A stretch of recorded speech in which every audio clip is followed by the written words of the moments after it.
반가 안녕하세요. 박용덕입니다. 2023년 제34회 공인중개사 시험대비 기출문제 해설 강의 27회 33번 문제 보도록 하겠습니다.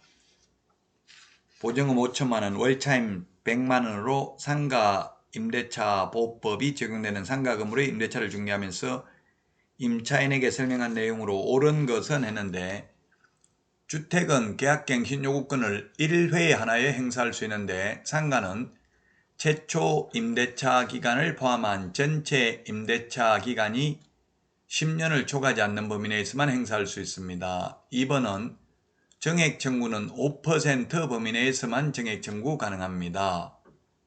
그래서 월차임이 100만원일 경우 5%면 5만원이죠. 따라서 2번은 틀렸고요. 3번은 3개의 차임에게 이르는 경우 임대차 계약을 해지할 수 있습니다. 그래서 3번도 틀렸습니다. 300만원이 연체되어야 할 것입니다. 4번에 서울특별시에 있을 경우 건물의 경매시 임차인은 2,500만원 최우선 면제 받는다 했는데요. 서울에서는 환산보증금이 6,500만원 이하인 경우 2,200만원까지만 최우선 면제 받습니다. 근데 환산보증금이 지금 보증금 5천, 월세 100만원이면 보증금 더하기 월세 곱하기 100이니까 환산보증금이 1억 5천이니까 최우선 면제 한 푼도 못 받습니다. 5번 임차인이 임대인의 동의 없이 건물의 전부 또는 대부분을 전대한 경우라면 임대인은 임차인의 계약갱신 요구를 거절할 수 있다. 네, 거절할 수 있습니다. 동의 없이 전대했기 때문에 그렇죠. 우리 암기 프린트 54번에 보면은 계약갱신 요구를 거절할 수 있는 사유 8가지가 있습니다. 1번이 3개의 차임에게 이르도록 차임을 연체한 경우, 이게 가장 중요하죠. 그 다음에 거기 4번에 보면 임대인 동의 없이 전대한 경우, 주인 동의 안 받고 세입자가 다시 세를 놓으면 계약갱신 요구를 거절할 수 있습니다. 다음은 34번 문제 보도록 하겠습니다. 매수 신청대리에 대해서 옳은 것입니다. 1번은 매수 신청 대리인 등록은 개업공개사만 할 수 있습니다. 따라서 중개사무소 개설 등록하지 아니한 경우는 매수 신청 대리인 등록 못하고요. 그 다음에 2번은 반드시 개업공개사가 법원에 출석해야 됩니다. 보조원, 소속공개사, 임원사원도 출석할 수 없습니다. 3번 매수 신청 대리인이 되고자 하는 법인인 개업공개사는 주된 중개사무소가 있는 곳을 관할하는 지방법원장에게 매수 신청 대리인 등록을 해야 된다. 맞습니다. 매수 신청 대리인 등록은 지방법원장에게, 중개사무소 개설 등록은 등록관청에 합니다. 따라서 3번이 정답이 되겠고요. 4번 소송대리, 항고소송, 명도소송, 배당이 소송대리는 안됩니다. 단순히 할 수 있는 거 입찰표 작성, 보증금 대신 내는 것, 그 어디냐면 우리 암기 프린터 34번에 보면 보증금 제공, 입찰표 작성, 차순위 매수신고, 보증금 돌려달라고 하는 것, 공유자 우선 매수신고, 그 다음에 임차인 임대주택 우선 매수신고, 공유자 임차인의 우선 매수신고 지위를 포기하는 행위 7가지는 할 수 있는데 소송 대리는 안됩니다. 명도소송, 배당이 소송, 항고소송, 기일 변경 신청 이런 것들은 변호사의 업무이기 때문에 개업공개사는 할 수 없습니다. 자, 그 다음에 5번 매수 신청 대리인으로 등록된 개업공개사는 본인의 인감증명서가 첨부된 위임장과 매수 신청 대리인 등록증 4번을 한 번 제출하면 그 다음 날부터는 제출할 필요가 없다라고 했는데 X네요. 대리 행위마다 대리권을 증명하는 문서를 제출해야 됩니다. 다만 같은 날 같은 장소에서 대리 행위를 동시에 하는 경우에는 하나의 서면으로 가름할 수 있다.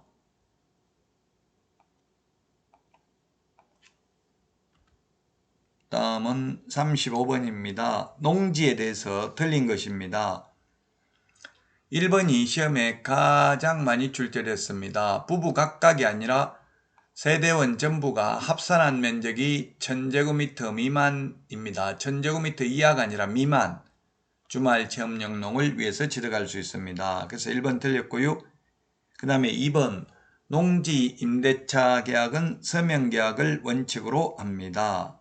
3번은 농업법인의 합병으로 농지를 취득하는 경우 농지 취득자격증 발급받을 필요 없다.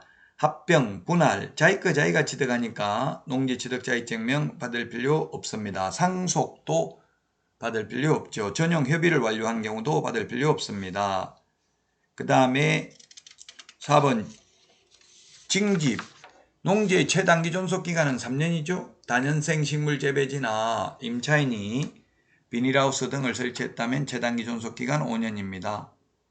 5번 농지 전용 허가를 받아 농지를 소유하는 자가 취득한 날부터 2년 이내에 그 목적 사업에 착수하지 아니하면 해당 농지를 처분할 의무가 있습니다. 전용 허가, 다른 용도로 사용한다고 허가받는 게 전용 허가죠. 따라서 1번이 정답이 되겠습니다. 다음은 36번 문제 보도록 하겠습니다. 이 36번 명신탁이 시험에 최근 5년간 4문제 출제됐습니다. 그래서 거의 해마다 출제되고 있죠. 자, 36번은 갑이 있고요. 갑이 있습니다. 갑이 명의신탁자고요. 그 다음에 을이 매도인이고 둘이 매매계약을 했고요. 그 다음에 병이 수탁자입니다. 수탁자는 병이고 신탁자는 갑이 되겠습니다. 소위 등기 명의신탁이 되겠죠. 3자간 명의신탁이 되겠습니다. 따라서 1번 계약명의신탁에 해당된다 X입니다. 등기명의신탁 또는 3자간 명의신탁이고요. 병명의의 등기는 유효하다 했는데 명의신탁 약정 무효고 그로 인한 물권 변동 효력도 무효입니다. 그래서 틀렸고 3번은 병명의로 등기가 이루어지면 소유권은 갑에게 기속된다 했는데 무효기 때문에 을에게 기속됩니다. 그래서 3번 틀렸고 4번 갑은 매매계약에 기해서 매도인 병에게 소유권 이전 등기를 청구할 수는 있습니다. 매매계약은 유효합니다. 그래서 4번이 정답이 되겠고요. 5번 병이 소유권을 취득하고 했는데 등기가 무효니까 병은 소유권 취득 못합니다. 그리고 갑은 병에게 대금 상당 부당이득 반환 청구권을 행사할 수 있다 했는데 제3자에게 처분한 경우만 부당이득 반환 청구할 수 있죠. 처분했다는 말이 없으면 지금 처분했다는 말은 없죠. 그래서 부당이득 반환도 청구할 수 없습니다. 3자간 등기 명의신탁에서 명의수탁자가 신탁부동산을 임의로 처분하거나 강제수용이나 공공용지 협의취득 등을 원인으로 제3취득자 명의로 이전 등기가 마쳐진 경우 명의수탁자가 명의신탁자에게 명의신탁부동산 처분대금이나 보상금으로 취득한 이익을 부당이득으로 반환할 의무가 있습니다. 근데 처분을 안 하고 있다면 부당이득 생긴 게 없기 때문에 반환할 것도 없습니다. 자, 이번 시간 여기까지 하고요. 다음 시간에 찾아뵙겠습니다. 수고하셨습니다. 안녕.